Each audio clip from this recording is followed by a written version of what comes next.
Zamrud Khatulistiwa, tanah air Indonesia tercinta. Kadin padukan cipta, karsa dan karya. Untuk kebanggaan bersama, mahakarya bagi Ibu Pertiwi. Kadin berjiwa takwa, jujur setia. Mari bersama Indonesia menuju masa depan cemerlang. Satukan niat dan langkah demi Indonesia sejahtera, maju bersama Kadin.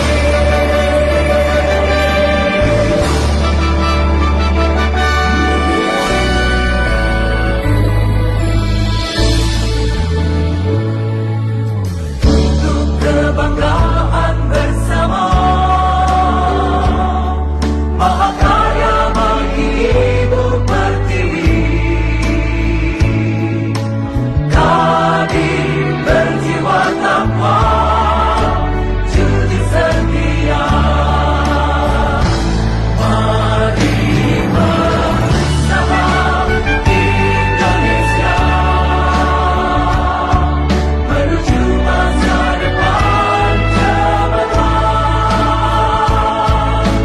Satukan niat dan langkah demi Indonesia sejahtera, maju bersama Kadin. Mari bersama Indonesia menuju masa depan cemerlang. Satukan niat dan langkah demi Indonesia sejahtera, maju bersama Kadin.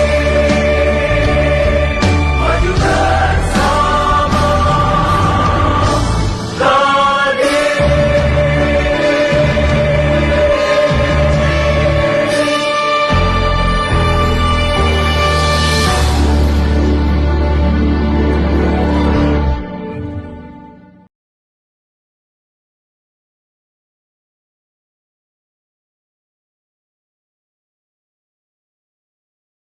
Dalam kondisi ini kita tentu tidak menginginkan Indonesia mengalami keterpurukan.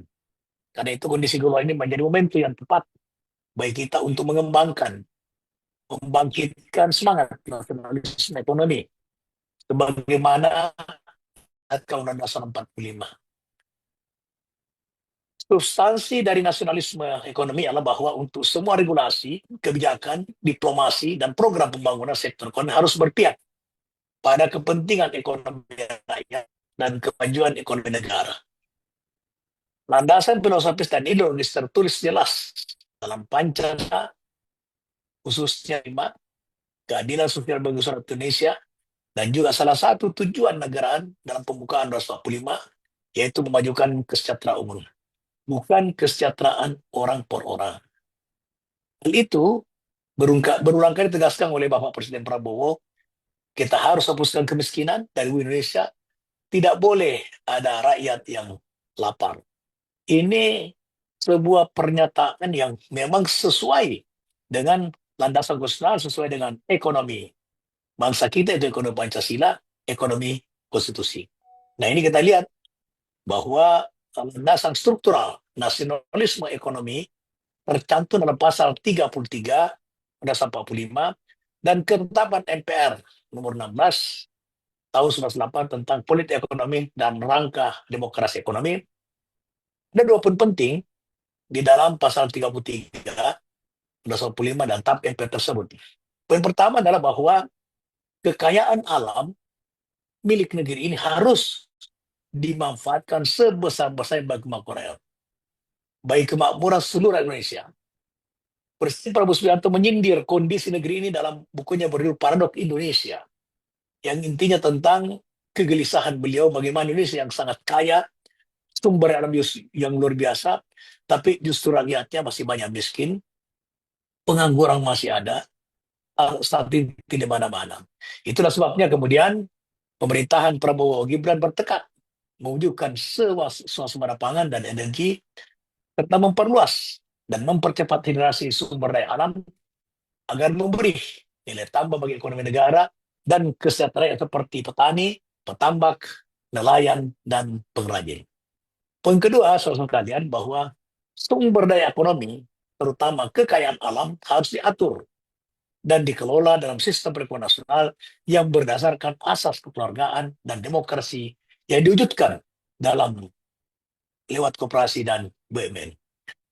Jadi salah satu hal yang kita patut merespon secara positif yaitu instruksi Bapak Presiden tentang perlunya pembentukan 80.000 koperasi desa merah putih dan Danantara sebagai super holding BUMN adalah antara lain wujud nyata nasionalisme ekonomi berdasarkan Konstitusi 1945 pasal 33 ayat 1 dan 2. Itu adalah komitmen Bapak Presiden kita dalam melaksanakan pasal 33 dan pasal 45, khususnya pasal 33 ayat 1, yaitu perekonomian disusun sebagai usaha bersama berdasarkan ajas kekeluargaan. Saudara sekali yang saya hormati, kelemahan komitmen kita akan nasionalisme selama 80 tahun Indonesia merdeka bukan hanya menyebabkan kemiskinan dan ketimpangan sosial, tapi juga menyebabkan struktur ekonomi Indonesia menjadi timpang. Fakta menunjukkan bahwa usaha berskala mikro, kecil, dan menengah UMKM justru berkontribusi besar, paling besar bagi negara kita, yaitu sebesar 97% tenaga kerja. Lebih dari 60% PDB dan lebih dari 15% ekspor berasal dari UMKM.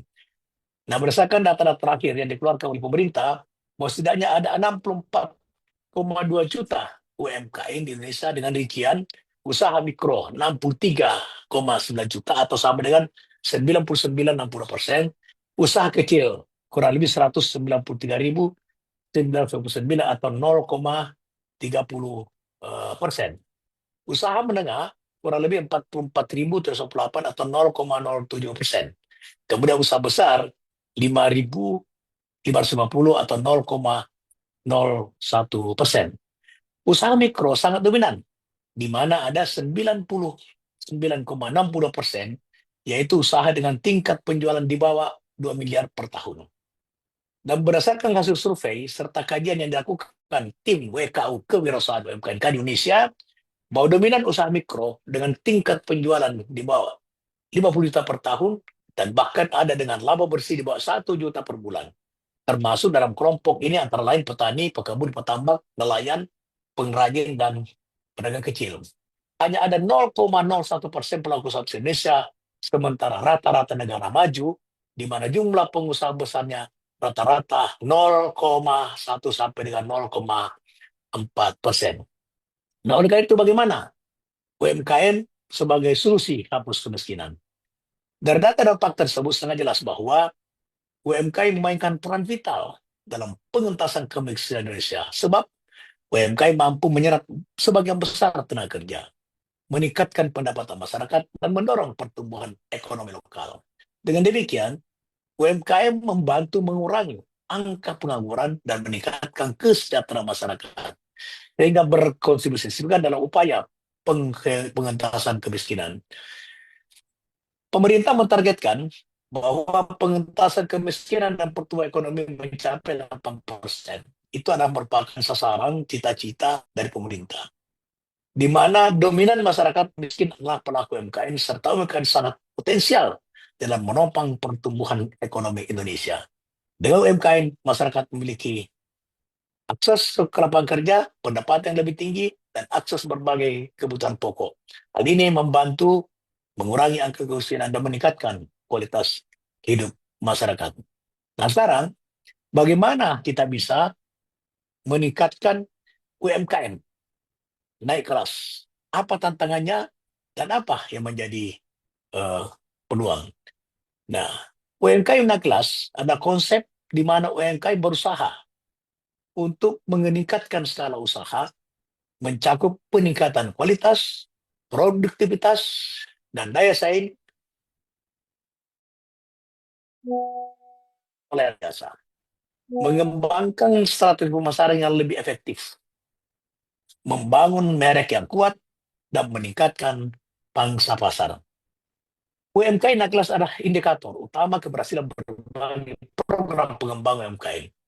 Dengan naik kelas, UMKM dapat meningkatkan pendapatan, memperluas pasar, meningkatkan daya saing, dan berkontribusi lebih besar terhadap perekonomian nasional. Sekarang kita bicara tentang bagaimana tantangan dan apa kendalanya. Beberapa kendala umum yang menghambat UMKM naik kelas antara lain keterbatasan modal, kesulitan akses pembiayaan, rendahnya kualitas SDM, kurangnya pengetahuan tentang inovasi dan teknologi, serta kendala regulasi dan birokrasi. Permasalahan internal, beberapa kendala internal juga merupakan penghambat UMKM naik kelas, kurangnya pengelolaan keuangan yang baik, ketidakmampuan dalam melakukan desain pasar, dan belum adanya standarisasi kualitas produk. Faktor eksternal, UMKM juga menghadapi kendala eksternal seperti persaingan yang ketat, harga bahan baku yang fluktuatif, dan derasnya produk impor. Nah, saudara sekalian, salah satu cara untuk kita melakukan percepatan daripada peningkatan kualitas atau kemudian bagaimana UMKM bisa naik kelas. Seperti tadi usaha mikro ke usaha kecil, ya jumlahnya sangat besar, yang proyek 63 juta, itu angka yang luar biasa.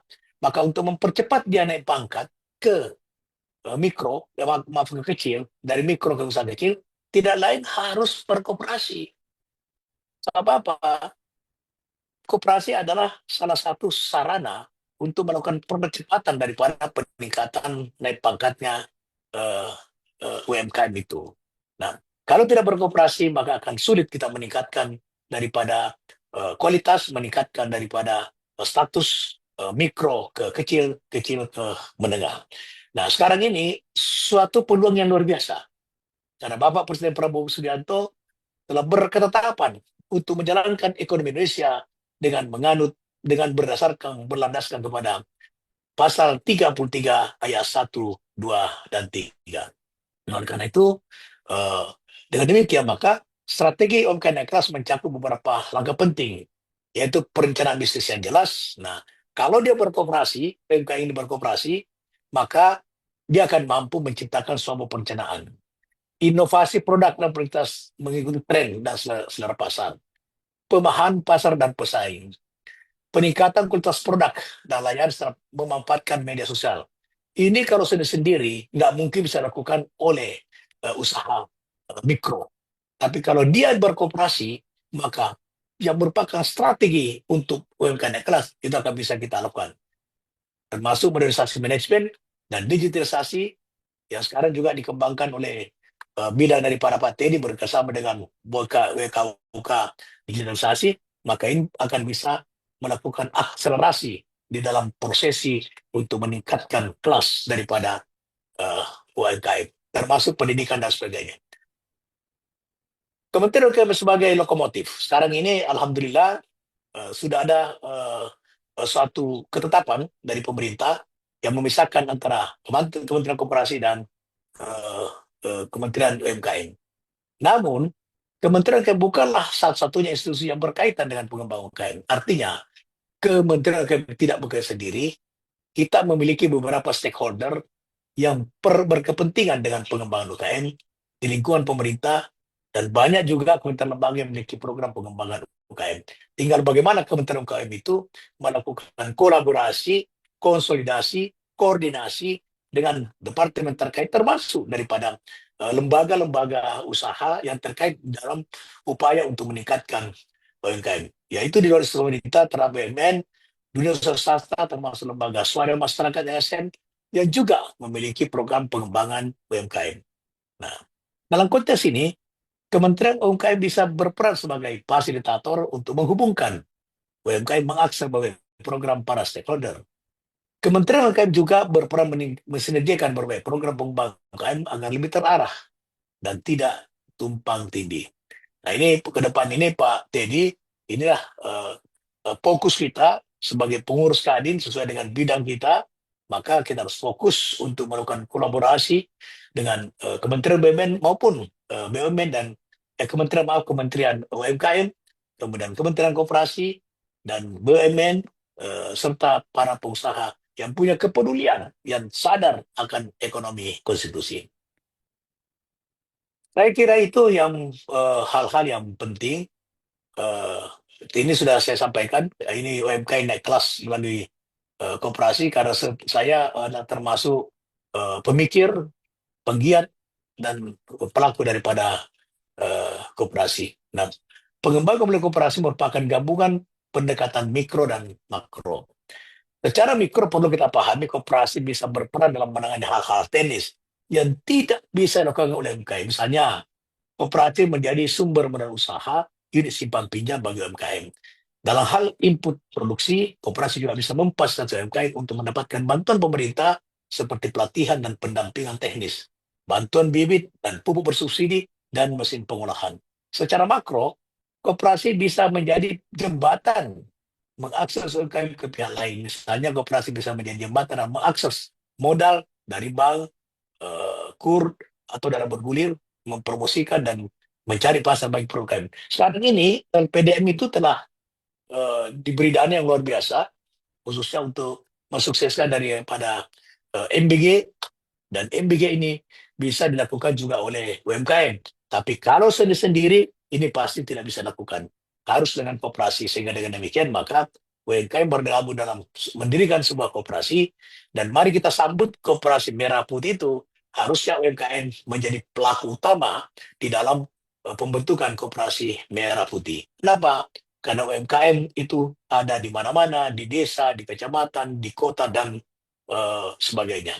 Oleh karena itu, Pak Teddy, saya kira kita harus berperan aktif di dalam mendorong, menginisiasi, dan menjadi pelaku di dalam pembentukan koperasi Merah Putih. Nah, karena koperasi Merah Putih ini didominasi oleh para UMKM, maka pasti dengan sendirinya UMKM akan cepat naik pangkat, dan roda ekonomi di desa itu akan bisa bergulir dan juga akan menjadi salah satu pelaku ekonomi untuk ikut mendukung pemerintah di dalam mencapai cita-citanya, mimpinya, targetnya, yaitu pertumbuhan 8%. Dan kita juga harus bersyukur bahwa eh, koperasi desa ini akan bisa diwujudkan dengan apa namanya, dengan sudah ada instruksi dari Bapak Presiden, sudah ada peraturan dari Menteri. Cuma persoalannya sekarang adalah instruksi Presiden membentuk koperasi Merah Putih itu adalah sesuatu yang sangat tepat karena mengimplementasikan pasal 33 ayat 1. Tapi proses pembentukannya harus dari bawah. Kalau bersifat instruktif, ini berbahaya ke depan dalam kaitan dengan stabilitas, dan kooperatif tidak boleh menjadi alat politik dari manapun. Kita sudah punya pengalaman di era Orde Baru, ada impres tentang koperasi di desa. Koperasi di desa berhasil melaksanakan tugas pemerintah khususnya di bidang stabilitas harga gabah dan beras, di bidang penyaluran pupuk, dan mampu menciptakan daripada swasembada beras ketika itu. Tapi kemudian koperasi gagal menjadi pelaku ekonomi yang profesional, menjadi pelaku ekonomi yang berkesinambungan, karena semua ditentukan oleh pemerintah.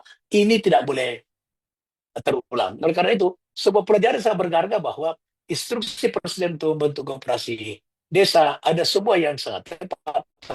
Kemudian proses pembentukannya harus tumbuh dan lahir dari bawah. Rasanya ide pembentukan koperasi itu adalah ada kepentingan yang sama, ada tantangan yang sama, ada kebutuhan yang sama yang tidak bisa dilakukan dengan sendiri, dengan secara perorangan, tapi dengan berkooperasi bisa dilakukan. Itulah kemudian ide dasar pembentukan daripada sebuah koperasi. Nah di Kadin, alhamdulillah kita dengan kawan-kawan Pak Teddy dan semuanya, ya kita telah membentuk Kopmura. Ini Kopmura nanti sasarannya adalah sampai ke desa. Dan mudah-mudahan Kopmura ini tepat kita bisa sosialisasikan sehingga terbentuk juga di semua provinsi, kabupaten, misalnya di sebuah desa di Indonesia. Jadi pada kesempatan ini moderator dan seluruh peserta webinar, ini karena mungkin signal saya ini karena saya berada di sebuah daerah yang jauh dari ibu kota Jakarta, jauh dari ibu kota Sulawesi Selatan. Sekarang saya di Sulawesi Barat, di Kabupaten Polewali, Mamasa. Oleh karena itu saya mengajak daripada seluruh MKM, mari kita lebih proaktif, jangan menunggu dalam mengembangkan jaringan pasar, jaringan usaha yang tentu sebagai calon pelanggan atau reseller Anda, ikuti berbagai perkumpulan, organisasi usaha termasuk menjadi anggota Kadin Indonesia, di mana akan mendapatkan banyak informasi, bimbingan dan peluang promosi usaha baik di dalam maupun di luar negeri. Terus belajar, berbagai kompetensi yang berkaitan dengan pengembangan usaha, ikut berbagai bimbingan, seminar, workshop, dan perbanyak juga mendapatkan usaha untuk mendapatkan informasi pasar, sehingga produk-produk kalau UMKM itu akan bisa dijual dalam waktu yang tepat dan sesuai dengan target. Tetapkan target usaha termasuk target penjualan setiap tahunnya, dan usahakan terus meningkat dari tahun ke tahun sehingga dapat berkembang naik kelas. Di mana sesuaikan dengan kebutuhan dan kondisi keuangan, lakukan efisiensi seefisien mungkin, dan bila memungkinkan ada tabungan atau untuk menambah modal usaha. Bahwa agar Indonesia dari segi keusahaan menyamai negara-negara maju lainnya, maka setidaknya kita dari 0,1% pengusaha besar dibanding pengusaha, di masa ini baru ada 0,01%. Ini kita menjadikan 0,1%, dan ini tentu butuh banyak pelaku yang kelas menjadi usaha besar. Mari kita semua bertransformasi, melakukan perubahan menyeluruh, agar kita berkembang naik kelas. Kadin Indonesia sebagai wadah dan organisasi tertinggi yang membina dan mengembangkan pengusaha Indonesia, termasuk UMKM, akan berupaya memberikan dan berkontribusi terbaik dalam pembinaan dan pengembangan UMKM di Indonesia. Saya hanya menekankan betul bahwa UMKM Pak Teddy tidak ada pilihan lain kecuali kita harus berkooperasi. Karena dengan berkooperasi akan terjadi akselerasi menuju percepatan daripada peningkatan naik kelasnya UMKM. Nah, oleh karena itu, dengan Kopmura ini, di mana yang kita harapkan anggotanya adalah seluruh pengurus Kadin, seluruh anggota Kadin yang ada di asosiasi dan sebagainya, dan yang kalian tidak penting adalah bagaimana pasukan Pak Teddy ini bisa cepat menjadi anggota Kopmura ini, sehingga nanti Kopmura akan bisa berkolaborasi dengan koperasi Merah Putih yang akan dibentuk oleh pemerintah, sehingga Kopmura ada di desa, koperasi Merah Putih di desa, kolaborasi ini akan bisa menciptakan pertumbuhan 8% yang merupakan cita-cita daripada Bapak Presiden Prabowo, dan kita harus mensupport, kita harus mendukung, dan kita harus melaksanakan dengan baik. Oleh karena itu, saya mengucapkan apresiasi yang tinggi. Terima kasih kepada Pak Teddy dengan seluruh jajarannya yang telah berusaha terus melakukan sosialisasi, seminar, diskusi, agar UMKM kita betul-betul di suatu saat akan bisa menggapai cita-citanya. Yang terakhir, pantun ini Pak Teddy, moderator. Ya, Ya, ikan Siap, seluang, Pak. ikan hias. Cakep. Naik rakit ke kota Mamuju. cakep. Terus berjuang agar naik kelas. UMKM bangkit, Indonesia maju. Luar Terima biasa. kasih, lebih kurangnya mohon maaf. Assalamualaikum warahmatullahi wabarakatuh. Waalaikumsalam warahmatullahi wabarakatuh. Terima kasih Prof. Nurdin Halid sudah share. Kita doakan semoga sukses acaranya dan sehat selalu Pak Nurdin. Terima kasih banyak. Terima kasih. Salam, silahkan Pak Nurdin. Assalamualaikum, salam semuanya. Waalaikumsalam.